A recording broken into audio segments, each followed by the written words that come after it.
Praise the Lord, good morning, good afternoon और good evening. आशा करता हूँ परमेश्वर में आप आनंदित होंगे और परमेश्वर के वचन में निरंतर बढ़ रहे होंगे। आज के दिन की वाणी, परमेश्वर का वचन दूसरा राजाओं की पुस्तक 22वां अध्याय योशिया राजा के जीवन काल के बारे में परमेश्वर ने बातों को उजागर करने के लिए कहा है।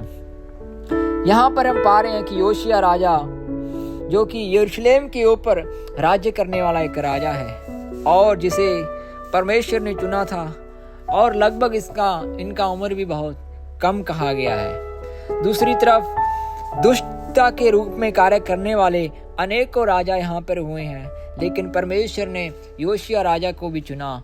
और जब योशिया राजा का समय काल आता है तो योशिया राजा परमेश्वर के मन और हृदय के अनुसार, जिस तरह की दाऊद को परमेश्वर ने अपने मन और हृदय के अनुसार चुन लिया था, उसी तरह योशिया राजा भी परमेश्वर के सम्मुख में एक अच्छा राजा ठहरा।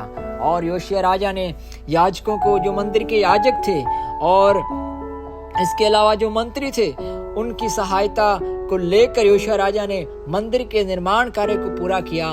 मंदिर का जो भी कार्य था योशिया राजा ने करवाया।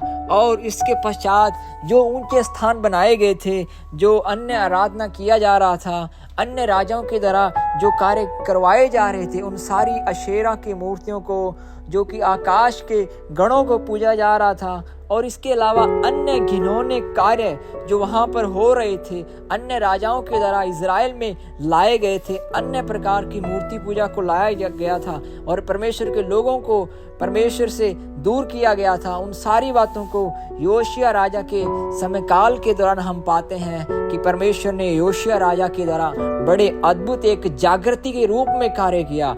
और इस तरह परमेश्वर चाहता है कि योशिया राजा की तरह आपके जीवन में भी, जिस तरह वो योशिया राजा, वहाँ पर हम पाते हैं कि योशिया राजा परमेश्वर के भवन में वो खड़ा हुआ और उसने अपने मन से, हृदय से परमेश्वर के सामने प्रार्थना किया, परमेश्वर के सामने एक समर्पण को किया। और परमेश्वर से वो कहते हैं कि मैं तेरी आज्ञाओं को मानूंगा पूरे मन से, हृदय से, और तेरे पद चिन्हों पर चलता रहूंगा।